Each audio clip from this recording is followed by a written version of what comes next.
Students, मैं रामनेश उत्तम मेरे YouTube channel maths Galaxy hub में आप लोगों का बहुत बहुत स्वागत करता हूं। आज आप लोगों को कक्षा 11 की मैथ पढ़ानी है। कक्षा 11 में शंकु परिच्छेद पढ़ाया जा रहा है, जिसमें आज आप लोगों को शंकु परिच्छेद का तीसरा टॉपिक इलिप्स पढ़ाना है, यानी दीर्घवृत्त पढ़ाना है। तो दीर्घवृत्त से संबंधित आज आपको बेसिक कॉन्सेप्ट और फार्मूले बताए जाएंगे। उसके बाद एक्सरसाइज के क्वेश्चन बताए जाएंगे। तो हम दीर्घवृत्त स्टार्ट करने के पहले इसके फार्मूले बता देते हैं। एक्सरसाइज 11.3 के पहले हम इसके फार्मूले देख लेते हैं। सबसे पहले दीर्घवृत्त शंकु परिच्छेद का ही एक भाग होता है। कॉनिक सेक्शन में मैंने बताया था 4 चीज़ें होती हैं। एक तो होता है वृत्त, दूसरा होता है परवलय, तीसरा होता है दीर्घवृत्त, चौथा होता है अधिपरवलय। तो आज आप लोगों को तीसरा पार्ट पढ़ाया जा रहा है दीर्घवृत्त इलिप्स। ये कॉनिक सेक्शन का भाग होता है। दीर्घवृत्त के 2 मानक समीकरण होते हैं। देख लीजिए, पहला मानक समीकरण होता है x² + a² + y² b² बराबर 1। यदि a बड़ा हो b से, यानी a का मान b से बड़ा हो, तब c² बराबर होता है a² - b²। ये आपका स्टैंडर्ड इक्वेशन ऑफ इलिप्स होता है, दीर्घवृत्त का मानक समीकरण। दूसरा मानक समीकरण होता है x² / b² + y² a² = 1। यदि a बड़ा हो b से, इस बार दूसरा वाला इसमें बड़ा है, तब आपका c² भी वही होगा a² - b²। उसके बाद पहले वाले के लिए, ये पहले वाले के लिए लिखें केंद्र, ये दूसरे वाले के लिए लिखें। तो यहाँ पर ये फर्स्ट वाले के लिए इसके लिए हैं और ये सेकंड वाले के लिए हैं।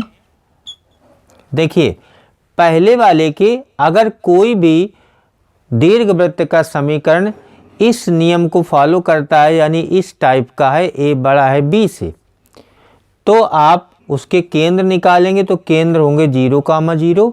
अगर इस टाइप का है तो उसके केंद्र इसके भी होंगे 0, 0। दूसरी चीज़, इसके शीर्ष होंगे +- a, 0, यानी एक सिरे के a, 0, दूसरे सिरे के -a, 0। तो इसको कंबाइंड करके पढ़ा जाएगा +- a, 0। मैं अभी फिगर में बताता हूँ। ये देखिए फिगर बना हुआ है। इसके शीर्ष इधर के a, 0 हैं, इधर के -a, 0। तो इसको कंबाइंड करके पढ़ा जाएगा +- a, 0। और अगर दूसरे टाइप का है समीकरण तो 0, +- a। यहाँ पर देख लीजिए, दीर्घ अक्ष ये वाला है, तो 0, +- a, इन दोनों को कंबाइन कर दिया गया। उसके बाद नाभियाँ देखिए, पहले वाले की नाभियाँ होती हैं c, 0 तथा -c, 0। तो देख लीजिए, पहले वाले की नाभियाँ c, 0 -c, 0। इसको अगर मिलाकर पढ़ा जाए तो +- c, 0 पढ़ा जाएगा, या c का मान ae के बराबर होता है, तो ae, 0 तथा -ae, 0। और इसमें इसको पढ़ सकते हैं 0, ae तथा 0, -ae, क्योंकि c का मान ae के बराबर होता है। c का मान ae के बराबर होता है। और उत्केंद्रता में चीज़ लिखी हुई है, देख लीजिए, उत्केंद्रता E बराबर c/a। यहाँ से c का मान a के बराबर हो जाता है। तो आप चाहे c, 0 लिखें, चाहे ae, 0 लिखें, दोनों सही है। उसके बाद अगले फॉर्मूले पर चलते हैं। दीर्घ अक्ष की लंबाई 2a इसमें भी होती है, 2a इसमें भी होती है। देख लीजिए, दीर्घ अक्ष यहाँ से यहाँ तक है, तो ये वाली डिस्टेंस आपकी a है, ये वाली भी a है, तो पूरी लंबाई हो जाएगी 2a। उसके बाद लघु अक्ष की लंबाई 2b इसमें भी होता है, 2b इसमें भी होता है। जो सिरा छोटा होता है लघु अक्ष, तो ये b और b मिलाकर यहाँ से यहाँ तक की लंबाई, चाहे आप 2 बिंदुओं के बीच की दूरी का फॉर्मूला लगा देंगे तब भी 2b आएगा, और चाहे ये b और b को आप ऐड कर लेंगे जनरली, तब भी 2b आएगा। उसके बाद नाभिलंब जीवा की लंबाई ये होती है 2b² a। नाभिलंब जीवा ये होता है, यहाँ से लंब डाला जाता है नाभियों से, तो नाभिलंब जीवा की लंबाइयाँ आपकी होती हैं 2b² अपान ए 2b² अपान ए। उत्केंद्रता E बराबर होती है C अपान ए और इसमें भी होता है C अपान ए। बस अंतर इतना है कि C का मान आपको निकालना पड़ेगा। C बराबर होता है √a² माइनस b²। और उत्केंद्रता में बता दूं फिगर में क्या चीज़ होती है। उत्केंद्रता होती है इसका और इसका दोनों का अनुपात होती है, इसका और इसका अनुपात होती है उत्केंद्रता। उसके बाद दीर्घ अक्ष का समीकरण होता है y बराबर 0 और इसका होता है x बराबर 0। लघु अक्ष का समीकरण होता है x बराबर 0, इसका होता है y बराबर 0। उसके बाद इस फिगर में चलते हैं। जो पहला वाला मानक समीकरण है x² अपान a² प्लस y² अपान b² बराबर 1, ये पहले वाले टाइप का है। ये दूसरे टाइप का है x² अपान b² प्लस y² अपान a² बराबर 1। तो इसका ये फिगर बना हुआ है, इसी में बताया जा रहा है कौन सी क्या चीज़ है। यहाँ पर देखिए ये सिरे हैं, ये इनको शीर्ष कहा जाता है। शीर्ष के निर्देशांक इधर लिखे हुए हैं +-a, 0। इनको फोकस 1 फोकस 2 इनको कहा जाता है फोकस यानी नाभियाँ कहा जाता है। ये C, 0 -C, 0। उसके बाद यहाँ पर इन पर जो लंब डाला जाता है ऐसे नाभियों से यहाँ तक, यहाँ से यहाँ तक, इनको नाभिलंब जीवा कहा जाता है। नाभिलंब जीवा की लंबाई भी यहाँ पर दी गई है आपको। फिर इसको दीर्घ अक्ष कहा जाता है। दीर्घ अक्ष की लंबाई यहाँ से यहाँ तक, ये A और ये मिलाकर 2a होती है। लघु अक्ष की लंबाई ये यहाँ से यहाँ तक होती है 2b होती है। उसके बाद उत्केंद्रता होती C और A का रेशियो। यहाँ से जो C निकलता है उसका और इसके अनुपात को हम उत्केंद्रता कहते हैं।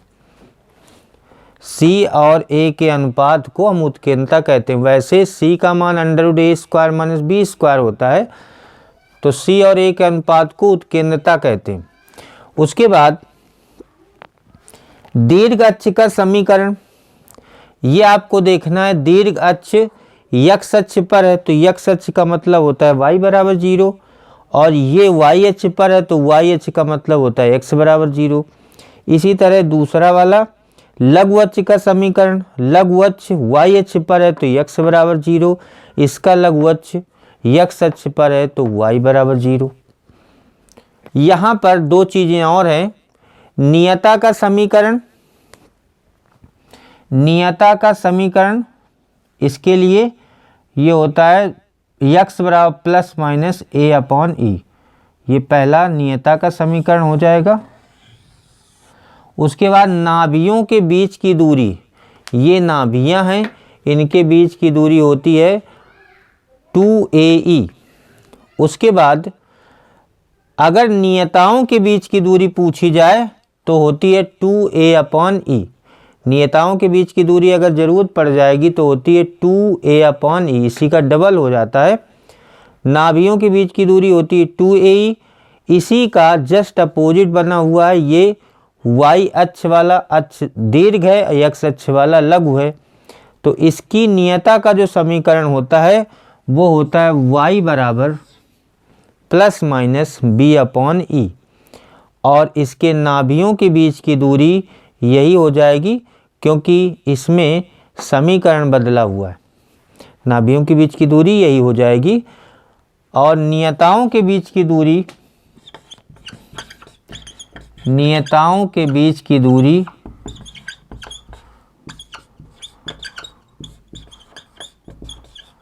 ये आपकी आ जाएगी 2a/e। ये सभी आपके फॉर्मूले हैं जो क्वेश्चन में लगेंगे। अब हम एक्सरसाइज के क्वेश्चन स्टार्ट करने जा रहे हैं। एक्सरसाइज का पहला सवाल देखिए। प्रश्न नंबर 1 से 9 तक प्रत्येक दीर्घवृत्त में नाभियों शीर्षों के निर्देशांक, दीर्घ अक्ष और लघु अक्ष की लंबाइयाँ, उत्केंद्रता तथा नाभि जीवा की लंबाई ज्ञात करनी है। तो पहला सवाल देखिए, x square upon 36 plus Y square upon 16 equal 1। इसमें a बड़ा है b से, इसका मतलब ये दो तरह के मैंने बताए दीर्घवृत्त, उसमें से ये x square upon a square plus Y square upon B square बराबर 1 इस प्रकार का दीर्घवृत्त है। और जिस प्रकार का दीर्घवृत्त होगा, a बड़ा होगा अगर b से तो आप पहले वाले से तुलना करेंगे, अगर b बड़ा होगा a से तो आप दूसरे वाले से तुलना करेंगे। तो इससे तुलना करने पर लिखेंगे सबसे पहले, अगर तुलना करेंगे तो देखिए क्या आएगा, a square equal 36, b square equal 16। तो 36 का वर्गमूल आ जाएगा 6, b आ जाएगा 4। अब आपको एक एक चीज़ टेबल के हिसाब से निकालनी है। नाभियाँ, पहले नाभियों के लिए आपको उत्केंद्रता चाहिए, उत्केंद्रता के लिए आपको c का मान चाहिए। तो c स्क्वायर बराबर होता है a square minus b square. तो c स्क्वायर बराबर 6 का स्क्वायर माइनस 4 का square. c square equal 36 minus 16, तो c स्क्वायर हो जाएगा 20, c आ जाएगा अंडर रूट 20 बराबर आ जाएगा, इसको लिख सकते हैं 4 इंटू 5, तो ये आ जाएगा 2 रूट 5। हम लोगों ने नाभियाँ पढ़ी हैं, नाभियाँ उत्केंद्रता पढ़ी है, सभी चीज़ें पढ़ी हैं। तो सबसे पहले देखो नाभियाँ, तो नाभि आपकी होती हैं, नाभियाँ होती हैं प्लस माइनस c,0। तो c आपका कितना आ रहा है 2 रूट 5, तो ये आ जाएगा प्लस माइनस 2 रूट 5, 0। नाभियाँ हो गई। उसके बाद शीर्ष आपको निकालने हैं। यहाँ पर हम उत्केंद्रता भी निकाल लेते हैं। उत्केंद्रता होती है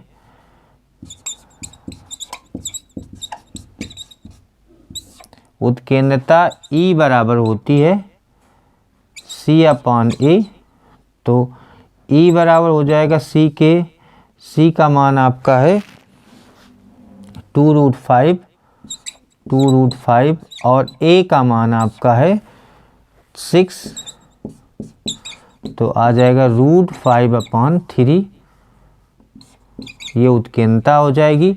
शीर्ष आपके हो जाएंगे, शीर्ष का फार्मूला होता है प्लस माइनस a,0। इस प्रकार के दीर्घवृत्त के लिए शीर्ष का फार्मूला होता है प्लस माइनस a,0। तो प्लस माइनस a का मान है आपका 6,0। उसके बाद दीर्घ अक्ष की लंबाई, दीर्घ अक्ष की लंबाई ये होती है 2a। तो आ जाएगा 2a का मान है 6, तो आ जाएगा 12। उसके बाद लघु अक्ष की लंबाई,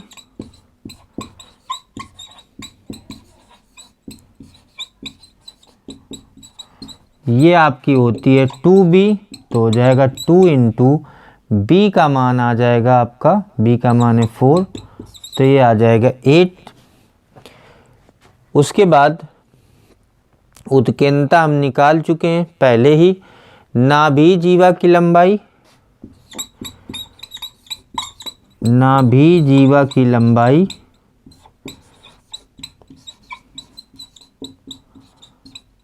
ये होती है 2b स्क्वायर अपॉन a।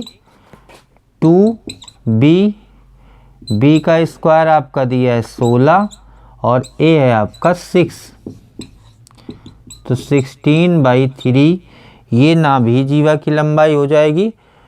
तो ये सभी चीज़ें आप लोगों को निकालनी। दूसरा सवाल देखिए, x square upon 4 plus Y square upon 25 equal 1। इसको आपको हल करके सभी चीज़ें निकालनी है। जो पहले वाले में आप लोगों ने निकाली है वही इसमें भी निकालनी है। तो आपको ये देखना है ये किस प्रकार का दीर्घवृत्त है। तो हम X square upon B square plus Y square upon A square बराबर 1 से तुलना करेंगे, क्योंकि इसमें हम देख रहे हैं कि पहला वाला मान कम है, दूसरा वाला ज़्यादा है। यानी जब पहला बड़ा होता है तो X square upon A square plus Y square upon B square बराबर 1 से तुलना करते हैं, और जब दूसरा जब ये ए माना जाता है, ये वाला बड़ा होता है, तब हम इस वाले से तुलना करते हैं। इससे तुलना करने पर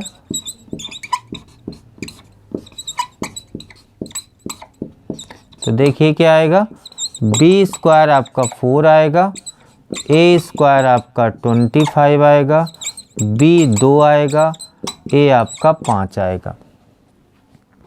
दीर्घवृत्त में नाभियाँ आपको निकालनी है, शीर्ष निकालने हैं। तो सबसे पहले नाभियाँ निकालनी है। तो नाभियों के लिए सी का मान निकालेंगे, सी स्क्वायर बराबर ए स्क्वायर माइनस बी स्क्वायर। तो सी स्क्वायर बराबर 5 का स्क्वायर माइनस 2 का स्क्वायर। तो सी स्क्वायर बराबर 25 माइनस का 4, ये आ जाएगा 21। तो सी बराबर हो जाएगा √21। जब सी का मान आ जाएगा तो नाभियाँ इसके लिए क्या होती हैं, देखिए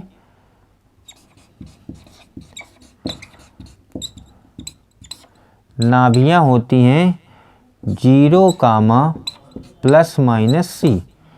तो यह आ जाएगा 0, प्लस माइनस √21। उसके बाद शीर्ष देखिए, शीर्ष होते हैं 0, प्लस माइनस ए। तो आ जाएगा 0, प्लस माइनस ए का मान कितना है, 5 है। 0, प्लस माइनस 5 हो जाएगा। उसके बाद दीर्घ अक्ष की लंबाई,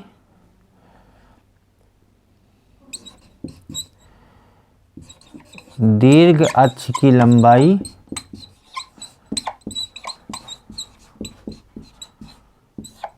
बराबर ये हो जाएगी 2a। तो बराबर आ जाएगा 2 × 5 बराबर 10 इकाई। उसके बाद लघु अक्ष की लंबाई,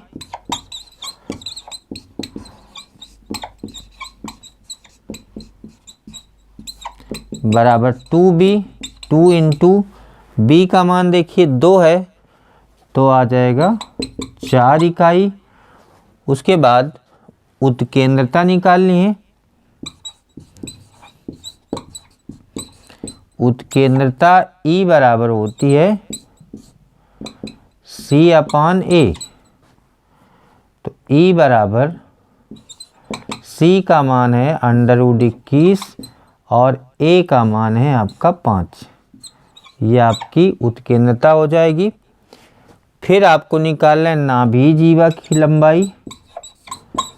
नाभि जीवा आपको निकालनी है, ये होती है 2b² अपॉन a। 2b का स्क्वायर, 2 का स्क्वायर अपॉन a का मान आपका 5 है, तो यह आ जाएगा 8/5। ये सभी आपके सभी आंसर हो जाएंगे।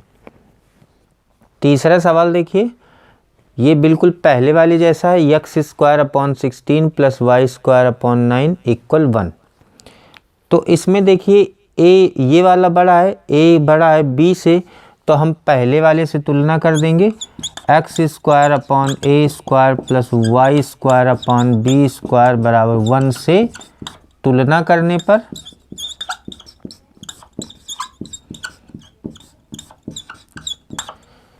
अब जब तुलना करेंगे तो a² की जगह पर कितना लिखा है, 16 लिखा है, तो a बराबर आपका आ जाएगा 4। उसके बाद b² की जगह पर 9 लिखा है, तो b बराबर आपका आ जाएगा 3। जब a और b आ जाते हैं तो आपको c निकालना होता है, c निकाल लेते हैं। c बराबर होता है या c² बराबर होता है a² माइनस b²। तो c² बराबर 4 का स्क्वायर माइनस 3 का स्क्वायर सी स्क्वायर इक्वल 16 माइनस 9, तो सी स्क्वायर बराबर 7 आ जाएगा, तो सी बराबर √7 आ जाएगा। जब हमारा ए बी आ गया तो हमने सी निकाल लिया। सी निकालने के बाद आपको देखना है क्या क्या हमें निकालना है। आपको नाभियाँ निकालनी है। तो जब नाभियाँ निकालनी है तो नाभियाँ होती क्या हैं, पहले फॉर्मूले के हिसाब से नाभियाँ होती हैं प्लस माइनस सी कामा 0 या ए प्लस माइनस ए कामा 0, या आप कह सकते हैं सी कामा 0 तथा माइनस सी कामा 0 कंबाइंड करके लिखेंगे तो प्लस माइनस सी कामा 0 हो जाएगा। तो प्लस माइनस सी का मान आया है √7 प्लस माइनस √7 कामा 0, ये नाभियाँ हो जाएंगी। उसके बाद शीर्ष देखिए, शीर्ष आपके होते हैं प्लस माइनस ए कामा 0, तो प्लस माइनस ए आपका देखिए कितना है 4, तो प्लस माइनस 4 कामा 0। उसके बाद दीर्घ अक्ष की लंबाई, दीर्घ अक्ष की लंबाई ये होती है 2a, 2 × 4 ये आ जाएगा 8। उसके बाद लघु अक्ष की लंबाई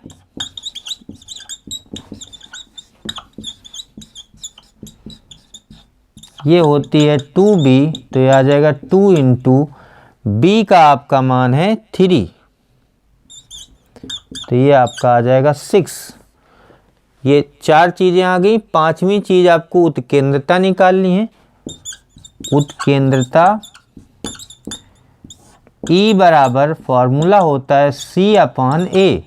C का मान कितना आया था देखिए ऊपर √7 और A का मान है 4, तो ये आ जाएगी उत्केंद्रता √7/4। उसके बाद नाभि जीवा, नाभि जीवा की लंबाई ये सभी के लिए होती है 2b²/a, तो आ जाएगा 2b का मान है 3, 3 का स्क्वायर, a का मान है 4, ये आ जाएगा 9/2। इस तरह से सभी चीज़ें आप लोगों को निकालनी। चौथा सवाल देखिए, x²/25 + y²/100 = 1। अब इसमें देखिए इधर वाला पोर्शन बड़ा है, ये चाहे आप a² माने चाहे b², इससे कोई फ़र्क नहीं पड़ता है। अगर ये वाला पोर्शन बड़ा है x² के अपॉन वाला, तो पहला टाइप का समीकरण है। अगर इधर वाला बड़ा है y² के बटे में जो लिखा है, तो ये दूसरे टाइप का दीर्घवृत्त है। तो इसकी हम दूसरे टाइप के दीर्घवृत्त से तुलना करेंगे। दूसरे टाइप का दीर्घवृत्त होता है x²/b² + y²/a² = 1 से तुलना करने पर बस आपको ये ध्यान रखना है कि अगर इधर वाला बड़ा हो तो आपको यहाँ a² कर देना, यहाँ b²। अगर इधर वाला बड़ा हो तो यहाँ पर b² कर देना, यहाँ पर a²। बस दो चीज़ें ध्यान रखनी है। दो तरह के फॉर्मूले हैं। तुलना करेंगे तो देखिए क्या आ जाएगा, b² बराबर, सॉरी पहले a² लिखना है, a² बराबर 100, तो a = 10 हो जाएगा। b² बराबर 25, तो b = 5 हो जाएगा। ये a और b का मान आ गया। जब a और b का मान आ गया तो c निकाल लेते हैं। c² बराबर होता है a² - b²। c² बराबर 10 का स्क्वायर माइनस 5 का स्क्वायर। c² बराबर 100 - 25, तो c² = 75 और c बराबर आपका आ जाएगा √75। इसको आप लिख सकते हैं 25 × 3, और तो c बराबर आ जाएगा 5√3। उसके बाद जब c का मान आ जाता है तो ये देखते हैं क्या क्या हमें ज्ञात करना है। तो सबसे पहले नाभियाँ होती हैं इस टाइप के लिए 0, ±c, तो आ जाएगा 0, ±5√3। उसके बाद शीर्ष देख लीजिए, शीर्ष होते हैं 0 कामा प्लस माइनस ए, तो 0 कामा प्लस माइनस ए का मान आपका है 10। उसके बाद दीर्घ अक्ष की लंबाई, दीर्घ अक्ष की लंबाई बराबर 2a, बराबर 2a का मान है, a का मान है 10, तो आ जाएगी 20। उसके बाद लघु अक्ष की लंबाई, लघु अक्ष की लंबाई बराबर होती है 2b, तो आ जाएगा 2 गुणित 5, 10 आ जाएगी। फिर आती उत्केंद्रता, उत्केंद्रता आपकी होती है E बराबर C/A, फॉर्मूला होता है, और C आपका कितना आ चुका है 5√3, और A आपका कितना है 10, तो आ जाएगा √3/2। फिर आती है नाभि जीवा, नाभि जीवा की लंबाई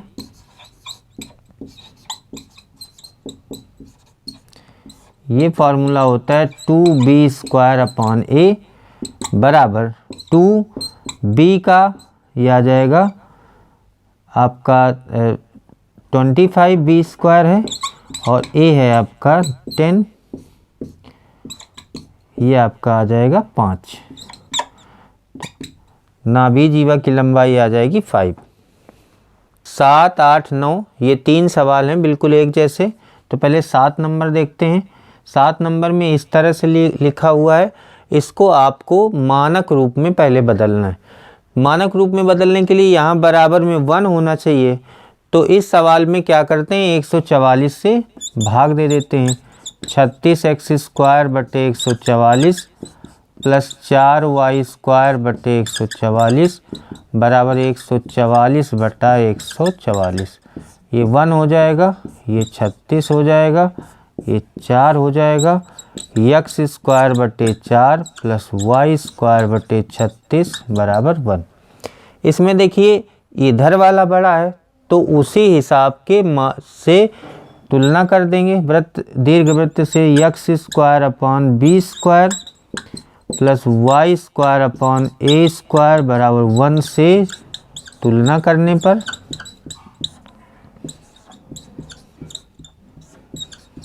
तो देखिए क्या आ जाएगा, a² आपका 36 आएगा, a बराबर 6 आ जाएगा, b² आपका 4 आएगा, तो b बराबर 2 आ जाएगा। अगर a और b आ जाता है तो c निकाल लेते हैं, c² बराबर a² माइनस b², तो c² बराबर 36 माइनस 4, ये आ जाएगा 32। तो c बराबर आपका आ जाएगा, c बराबर √32, इसको लिख सकते हैं 16 गुणे 2, c बराबर 4√2 आ जाएगा। जब a, b और c तीनों चीज़ें आ जाएंगी तब हम देखेंगे आपको क्या निकालना है। तो पहले आपको नाभियाँ निकालनी है।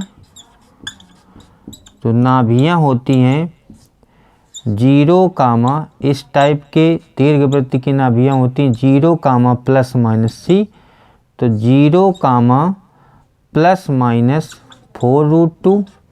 उसके बाद शीर्ष होते हैं 0 कामा प्लस माइनस a, तो आ जाएगा 0 कामा प्लस माइनस a का मान आपका है 6। फिर उसके बाद दीर्घ अक्ष की लंबाई, दीर्घ अक्ष की लंबाई ये होती है 2a, a का आपका मान है 6, तो 2 गुणते 6 बराबर 12 इकाई आ जाएगा।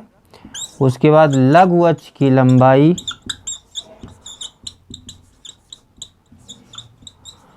यह होती है 2b, तो 2 इंटू b का आपका मान है 2, तो आ जाएगा 4 इकाई।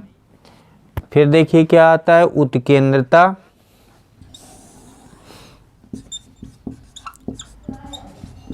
उत्केंद्रता ये E होती है C/A।